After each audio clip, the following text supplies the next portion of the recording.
احسن اقبال صاحب، آپ وزیر داخلہ بھی رہے ہیں، کیا آپ یہ تسلیم کرتے ہیں کہ پچھلے 2 سال میں پاکستان میں دہشت گردی کے واقعات کم ہو گئے ہیں؟ دیکھیے، میں سمجھتا ہوں کہ دہشت گردی کے جو واقعات ہیں مجموعی طور پہ تو الحمدللہ ہمارے دور میں کافی ہم نے ان کی کمر توڑ دی تھی اور پرامن کر دیا تھا کراچی کو بھی اور بلوچستان کو بھی، اور مغربی سرحدیں بھی بڑی ہماری محفوظ ہو گئی تھیں۔ لیکن اگر آپ ٹرینڈ دیکھیں پچھلے چند ماہ سے، تو پھر بلوچستان کے اندر ہمارے سیکیورٹی فورسز کے جوانوں کو نشانہ بنایا جا رہا ہے۔ کراچی میں اگر آپ جا کے لوگوں سے ملیں تو وہ بتائیں گے کہ ایک دفعہ پھر وہاں پہ لا اینڈ آرڈر سچویشن تھوڑی سی بگڑنے کی طرف جا رہی ہے،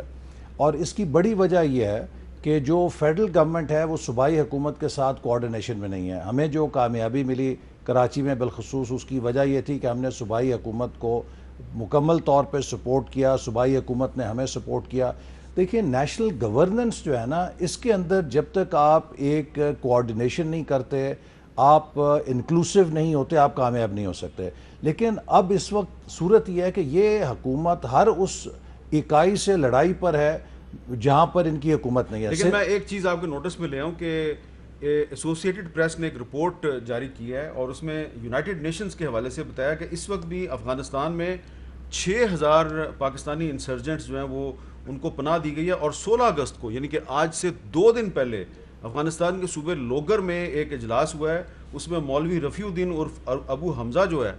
اس نے یہ وہاں پہ اجلاس کیا ہے، اور انسٹرکشن یہ جاری کیا ہے کہ آپ یہ بتائیں کہ اجلاس پاکستان میں ہوا اور اس میں انہوں نے بہت سے گروپس کو متحد کیا این ڈی ایس اور را کے لوگوں کی موجودگی تو میں۔ حامد میر صاحب، ہم تو افغانستان میں امن قائم کرنے کے لیے آؤٹ آف وے جا کے کردار ادا کر رہے ہیں، تو پھر اگر وہاں پر جو امریکی لوگ ہیں اور جو افغانستان کی حکومت ہے وہ ان چیزوں پر ہمارے ساتھ نہیں تعاون کر سکتی، اور وہ وہاں پر ہمارے اس خیر سگالی کے جواب میں ان گروپوں کو کنٹرول نہیں کر سکتے، تو پھر ہم کیا کر رہے ہیں؟ یہ تو چیز حکومت کی سفارتکاری کی ہے کہ جب ہم ایک اتنا بڑا کام کر رہے ہیں وہاں پہ افغانستان کے اندر پیس کو سپورٹ کر رہے ہیں، تو اس کے جواب میں کم از کم ہم یہ گارنٹیز تو لے سکتے ہیں کہ وہاں افغانستان کی سرزمین کو کوئی ہمارے خلاف استعمال نہیں کرے گا۔ تو یہ اسی طرح کی ایک بڑی ناکامی ہے جیسی کہ ہم نے کشمیر کے اندر دیکھی، اور میں سمجھتا ہوں کہ آپ دیکھیے 72 سال کی تاریخ میں کمزور حکومتیں بھی آئیں، مضبوط حکومتیں بھی آئیں، بھارت کو حامد کبھی جرت نہیں ہوئی تھی کہ کشمیر کی طرف میلی نگاہ اٹھا کے دیکھے، اور مجھے دل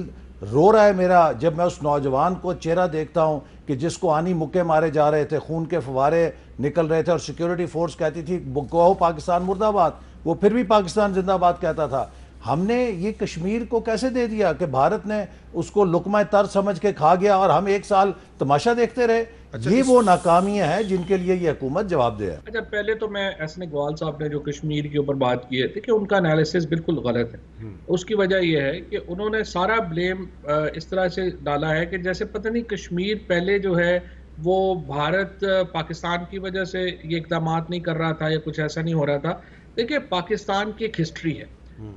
پہلے سب سے پہلے دیکھیں شروع کہاں سے ہوا؟ شروع یہاں سے ہوا کہ جواہر لال نہرو خود یہ معاملہ جو ہے وہ اقوام متحدہ میں لے کے گئے، اور ہندوستان نے یہ کہا تھا کہ ہم یہاں پہ پلیبیسائٹ جو ہے وہ کرائیں گے، اور اس کے بعد کئی دہائیوں تک جواہر لال نہرو کا جب تک اثر رہا بھارت میں، بھارت اس کے اوپر جو ہے وہ کاربند رہا۔ اس کے بعد پاکستان 3 جنگیں لڑ چکا ہے کشمیر کے اوپر۔ ہمارے تو جہلم میں، جہاں سے میں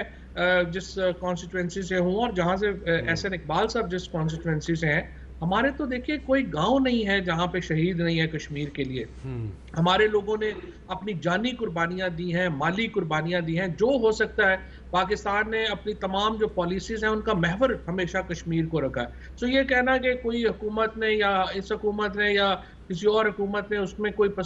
پس انداز کیا ہے، یہ تو بالکل ہی غلط بات ہے۔ اب نریندر مودی اس بار یہ کیوں کر سکے اور پہلے کیوں نہیں کر پائے؟ بھارت کی سوسائٹی کے اندر ایک جو ایکسٹریمسٹ ایلیمنٹ ہے، جو ایک گاندھی جی سے شروع ہوا، اور آج دیکھیے جو گاندھی کے قاتل ہیں وہ وہاں پہ برسر اقتدار ہیں۔ سو یہ ایک بھارت کے اندر کا ایک ایوولوشن ہے جس کی وجہ سے بھارت کے اور اس خطے کے یہ پرابلم جو ہیں وہ آئے ہیں، اور انفارچونیٹلی بھارت کے اندر جو ایکسٹریمزم آیا ہے، خود پاکستان میں بھی ہمارے ہاں بھی ایکسٹریمزم آیا ہے افغانستان کے بعد، لیکن الحمدللہ پاکستان میں کبھی بھی لوگوں نے ایک دہشت گرد تنظیم کو یا ایکسٹریمسٹ کو جس طریقے سے مودی ہیں یا امت شاہ ہیں ان کو ووٹ دے کے الیکٹ نہیں کیا. پاکستان میں ہمیشہ لوگوں نے ماڈریٹ فورسز کو الیکٹ کیا ہے, لیکن ہندوستان میں کیا ہوا, اینٹی پاکستان سلوگن کے اوپر اور وہاں پر آر ایس ایس کی جو ایکسٹریمسٹ آئیڈیالوجی ہے اس کے اوپر ووٹ کیا لوگوں نے, اور ووٹ کر کے نریندر مودی اور امت شاہ جیسے جو ایکسٹریمسٹ ہیں وہ ان کو اوپر بیٹھ گئے. اور گجرات کے جو فسادات ہوئے, اگر پاکستان میں خدا نہ خواستہ اگرچہ پاکستان میں ہم کہتے ہیں کہ بڑی کوئی سچویشن آئیڈیل نہیں ہے اور یہ نہیں ہے وہ نہیں ہے, بٹ ہمارے ہاں تو گجرات جیسے کسی فساد کو کبھی کسی گورنمنٹ نے جو ہے وہ پروٹیکشن نہیں دی ہے. ہمارے ہاں تو جو بڑے بڑے پولیٹیشنز ہیں جو وہ چاہے انتہائی رائٹ ونگ کے پولیٹیشین بھی ہیں, وہ جرت نہیں کر سکتے کہ پاکستان میں اقلیتوں کے بارے میں وہ الفاظ یا وہ اقدامات کریں جو کہ ہندوستان میں ہو رہے ہیں. تو لہٰذا